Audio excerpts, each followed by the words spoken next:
चलिए भाई साहब, अपनी लग चुकी है ड्यूटी। टाइम हो रहा है 12। तो अभी तो ना नाश्ता करा ना खाना। चलिए देखते हैं कहाँ जाते हैं, अल्लाह मालिक है। तो भाई साहब हमने ड्रॉप कर दिया है यहाँ पे बड़ी लड़की को, क्योंकि जो हमारा रूम पार्टनर था बड़ी लड़की की ड्यूटी वो करता था, तो वो तो चला गया।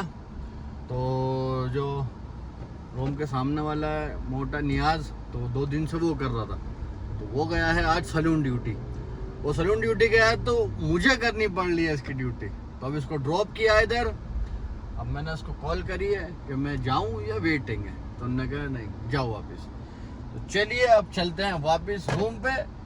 ड्यूटी लगे इससे पहले जाते ही खाना तोड़ना, बस कुछ नहीं करना, ना लेटना ना बैठना ना टॉयलेट का, कुछ नहीं करना, बस जाना है और खाना गरम करना है। Let's go.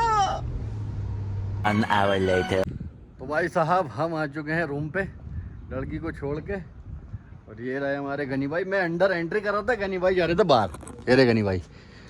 और ये जो आदमी है ना, ये इस आदमी की वजह से ड्यूटी लगी है मेरी, वरना मेरी ड्यूटी नहीं लगती। मैं ड्यूटी जाना चाहिए। ये गनी भाई इस आदमी की वजह से ड्यूटी लगी है मेरी। भाई साहब हमारा रूम पार्टनर चला गया, तो ये आदमी जो है ये सैलून ड्यूटी चला गया, और बड़ी लड़की की ड्यूटी मेरे पल्ले आ गई है गनी भाई। अब देखो कब बुलाती है कब नहीं बुलाती। फ्रूट्स खाओ और हम चलते हैं रूम पे। अब खाएंगे खाना, ड्यूटी कब लग जाए कुछ नहीं पता भैया, है क्या नहीं। ये भी क्या फ्रूट का। A few moments later. भाई साहब हम तो ले आए अपना खाना गरम करके। ये रहा अपना खाना, और ये रही अपना कोल्ड ड्रिंक। अब खाना खा लेते हैं भैया, फिर उधर खाना बना लूँ। और ये जो है ना, ये इसको वापिस इधर रखूँ। ये भोसड़े का गद्दा बढ़िया तो है, लेकिन इसके नीचे बेड चाहिए, और मैंने गद्दे के ऊपर गद्दा रख रखा है। ये बैठते ही बिल्कुल नीचे जा रहा है, यार बैठते ही पूरा नीचे जा रहा, तो इसका कोई फायदा नहीं। इसको निकाल देते हैं, ये पी जगह वापस रखते हैं खाना खाने के बाद। पहले खा लो खाना। तो भाई साहब हमने तो खा लिया है खाना। मैं सोच रहा हूँ आज खाना भी बनाना है, और दही मेरी हो रही है बहुत दिन से ख़त्म, बिना दही के नहीं बना जाएगा खाना। तो चलिए चलते हैं बकाले पे और लेते हैं दही। इंडियन बकाले पे चलते हैं। तो भाई साहब हम पहुंच चुके हैं इंडियन बकाले पे, और ये भोसड़े वाले से गाड़ी नहीं निकल रही। बताओ इतनी संभाल के निकाल रहा है जैसे पीछे कोई ट्रक पे खड़ा हुआ। तो पीछे क्या है, मैं भी इससे दूर हूँ। निकाल मादर चौध। ओह इतनी संभाल के निकाल रहा भोसड़ी वाला, जिसकी कुछ हद नहीं है। देख रहे हो यहाँ के जो सऊदी के बच्चे हैं ना, वो भी फर गाड़ी चलाते हैं। जो भोसड़े के नीचे अपने गाड़ के नीचे सीट लगा के बैठते हैं, वो भी अच्छी गाड़ी चलाते हैं, और उससे गाड़ी नहीं निकल ली। बताओ आप क्या कर सकते हैं। और ये कितनी देर लगी गाड़ी लगाने में, 5 सेकंड, और गांडू का हटाते ही। चलिए देखते हैं अंदर क्या क्या लेते हैं, क्या क्या मिलता है, और अपने हिसाब का। भाई साहब हम तो आ गए इसमें तो वापिस बाहर। पता नहीं, ऐसा नहीं है कि और कहीं सामान नहीं मिलने का, सामान सब जगह मिलेगा। बस इससे 2-1 सामान तो ले लो तो वो तो सही है, जो अपना नॉर्मल है। और इससे दूसरा सामान लो तो वो देता है महंगा। ठीक है, मैंने सोचा चलो प्याज भी ले लें, कहीं तो मिल रही है बड़ी दुकानों पे 3 रियाल 4 रियाल। 4 रियाल बहुत ज़्यादा में से, मतलब समझ लो 100 में से 2% वाले हैं जो 4 रियाल बेच रहे हैं। ये भोसड़े का 100 में से भी 100 के भी बाहर है। 5 रियाल किलो प्याज दे रहा है। भोसड़े की महंगाई हुई है, इतनी महंगाई नहीं हुई अभी। बताओ, जो दही का मैं आधे किलो का पैकेट लेता हूँ वो 3.5 रियाल का है, यह गांडू 4.5 रियाल का दे रहा है। ठीक है जी, तो क्या फायदा है इनसे सामान लेने का, कुछ भी तो फायदा नहीं है। प्याज दुनिया में बिक रही है 4 रियाल, सऊदी में चलो दुनिया के माँ चुदान है, सऊदी में 3 रियाल किलो प्याज मिल रही है। ये भोसड़े का 5 रियाल किलो प्याज दे रहा है, अलग ही दे रहा है। चलते हैं जो रूम के पास बकाला, वहाँ देखते हैं वो कितने रियाल किलो प्याज देता है। वहाँ तो पैकेट भी होगा तो देख लेंगे। तो भाई साहब हम तो रूम पे जाने से पहले ये रूम के मेरे बाहर मतलब पास में ही सब्जी की दुकान है, ये सामने। तो इसमें चलते हैं और पता करते हैं प्याज कितने रियाल किलो दे रहा है। अगर ये 3 रियाल 4 रियाल देगा तो लेंगे, नहीं देगा तो वहाँ छुदान जान दो, प्याज नहीं लेने के। जब जाएंगे बता करा सॉरी, या तो जाएंगे मुरूज या जाएंगे उथेम, जब ले जाएंगे प्याज। देखते हैं कितने रियाल किलो देगा ये। तो भाई साहब हमने तो ले ली है प्याज, ये रही, ये है 1.5 किलो का, 6 रियाल का। 6 रियाल लिए ने 1.5 किलो आया प्याज, मैंने अभी तो लिए तो 1.5 किलो आया। अब बताओ वो 5 रियाल किलो दे रहा है, किस हिसाब से दे रहा है। तो महंगाई है सऊदी में, हो रही है, लेकिन वो ज़्यादा कर रहा है। चलिए बकाले पे चलते हैं, दही लेनी है।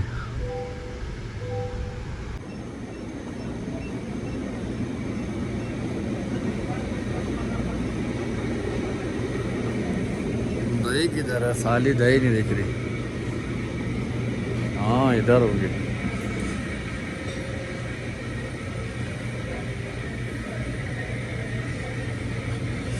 ये है भैया आधी किलो, 3.5 रियाल की। वो भोसले का दे रहा है 4 रियाल की, 4.5 रियाल की। मेरा किंजा के फ्लेवर सारे। चलिए बस यही लेना था, चलते हैं रूम पे। तो हम आ चुके हैं वापस रूम पे। दही वही हमने ले ली है, चिकन में पानी में डाल के गया था। ये रहा अपना चिकन। तो चलिए पहले पैंट चेंज कर लेता हूँ, क्योंकि मैंने पैंट नहीं चेंज कर रखी। पैंट चेंज करते हैं और बनाना करते हैं शुरू। 15 minutes later. तो भाई साहब हम आ गए सारा सामान लेके ऊपर। लहसुन अदरक का पेस्ट, दही तो अभी लेकर आए, टमाटो केचप, प्याज व्याज सब लेकर आ गए। तो चलिए अब कटाई पिटाई करते हैं शुरू।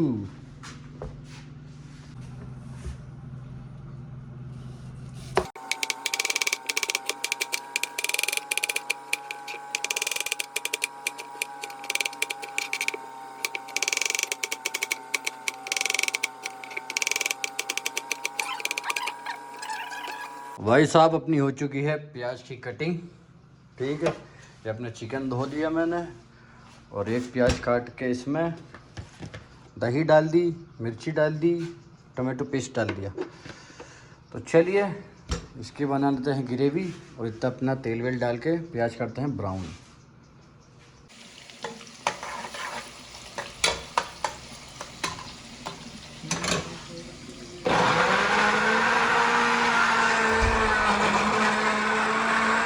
भाई साहब अपनी तो प्याज हो चुकी है रेड एकदम, देख रहे हो गोल्डन ब्राउन, ज़बरदस्त एकदम कमाल।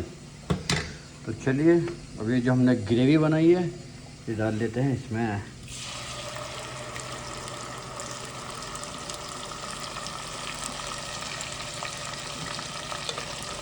अब इसको 2 मिनट भूननी है, ज़्यादा नहीं, बस 2 मिनट।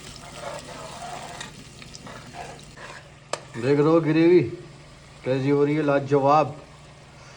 बस इसको इतना ही भूनना था, 2 से 3 मिनट।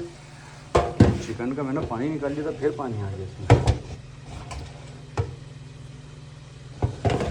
तो चलिए चिकन डाल देते हैं, अब इसको अच्छे से चला लेते हैं थोड़ी देर और, फिर इसमें डालेंगे सारे मसाले। ये रखे अपने, देख रहे हो भाई साहब मसाला डाल दी कैसी होगी ग्रेवी।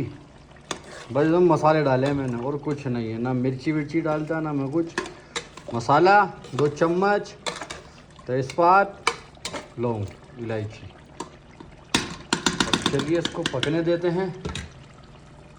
तो भाई साहब खाना तो हमारा पक रहा है, हमने ढक दिया है। अब गर्मी हो रही है कमाल, मैं सोच रहा हूँ इतना ही खाना बनेगा, इतना मैं नहा लेता हूँ। तो चलिए आज के लिए इतना ही। दुआ खैर में याद रखना। अल्लाह हाफिज़। क्योंकि गर्मी हो रही है बहुत कमाल की, पानी भर रखा है मजबूत दोनों बाल्टियों में, नहा लेते हैं। मिलते हैं इंशाल्लाह आपसे कल।